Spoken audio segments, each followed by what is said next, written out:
మహాగణుడును మహోన్నతుడైన యేసుక్రీస్తు నామములో ప్రియులారా మీ అందరికీ వందనములు.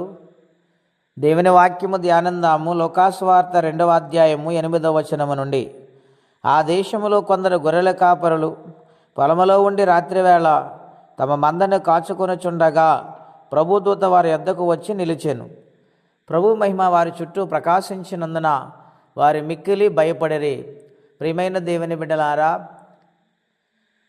ఈ లోకము పాప శాపముతో నిండిపోయినప్పుడు, కాలము సంపూర్ణమైనప్పుడు ఆ దేవదేవుడు తన కుమారుని భూలోకానికి పంపించున్నారు.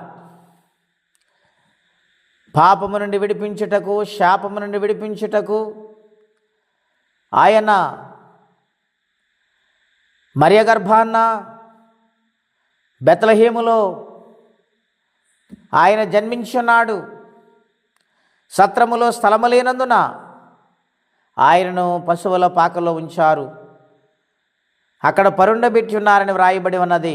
ఈ వార్తను గొర్రెల కాపరులకు దేవదూత తెలియజేశారు. తండ్రి అయిన మహాదేవుడు ఆజ్ఞాపించారు, దేవదూత వచ్చారు. ఆ దేవదూత గొర్రెల కాపరులకు దేవుడు ఏదైతే చెప్పమన్నారో, దేవుడు ఏదైతే ఆజ్ఞాపించారో అది వారికి తెలియచేశారు. దావీదు పట్టణమందు నేడు రక్షకుడు మీ కొరకు పుట్టి ఉన్నాడు అని గొర్రెల కాపరులకు చెప్పి ఉన్నారు. ప్రియమైన దేవుని బిడ్డలారా, దేవుడు ఆజ్ఞాపించారు, దూత వచ్చారు, గొర్రెల కాపరులకు తెలియచేశారు. వారి వెంటనే ఆలస్యము చేయకుండా ఆ పసిబాలను చూచుటకు త్వరపడి ప్రయాణము చేసి ఆయన దర్శన భాగ్యాన్ని వారు పొందారు. సాష్టాంగ నమస్కారం చేసి ఆయన పూజించారు. ప్రియులారా, ఈ ఉదయకాల సమయంలో దేవుని మాట మనకు అనుగ్రహించి, దేవుడు మనలను ప్రేమించి లోకానికి వచ్చారు. ప్రవక్తలు, రాజులైన వారు, దేవదూతలు ఆయన రాక నిమిత్తము పనిచేశారు. మరి దేవుని బిడ్డగా నీవు పని చేస్తున్నావా? యేసయ్యను గూర్చి ఒక వార్తను ఎవరికైనా తెలియజేసావా? ఇంతకాలము బ్రతికించిన దేవుని యొక్క సన్నిధిని నిర్లక్ష్యము చేశావేమో, గనుక కుటుంబాల్లో ఉన్న సమస్యలు తీరటం లేదేమో, ఆర్థిక ఇబ్బందుల నుండి విడుదల పొందలేకపోతున్నారేమో, కుటుంబ పరిస్థితులు అననుకూలంగా ఉన్నాయేమో. కారణమేమిటి? ఆయన పని నువ్వు చేయగలిగితే ఖచ్చితంగా ఆయన నిన్ను ఆశీర్వదిస్తారు. ఈ ఉదయకాల సమయంలో వార్తను ఎలాగూ చెప్పారో దేవుడు అలాగ వారు ప్రకటించుకుంటూ వచ్చున్నారు.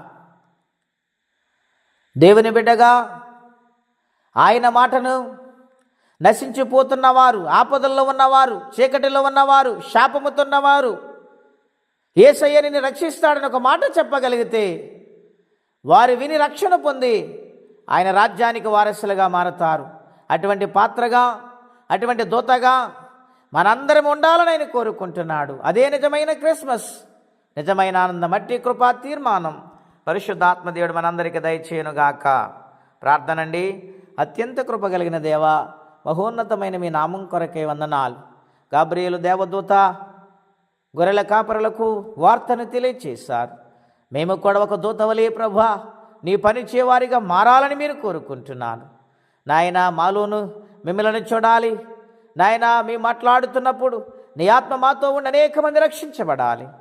అటువంటి గొప్ప భాగ్యాన్ని మా అందరికీ మీరు దయచేయండి. నాయన, ఎవరి కష్టముల, బాధలు, ఇబ్బందులు ఉన్నారు వారికి నీ సహాయం పంపించమని యేసుక్రీస్తు వారి పుణ్యనామములో ప్రార్థించి వేడుచున్నాము తండ్రి. ఆమేన్. దేవుడు దీవించునుగాక. ఆమేన్.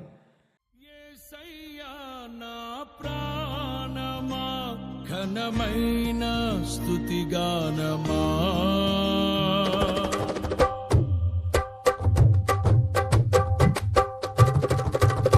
యేసయ్యా నా ప్రాణమా, ఘనమైన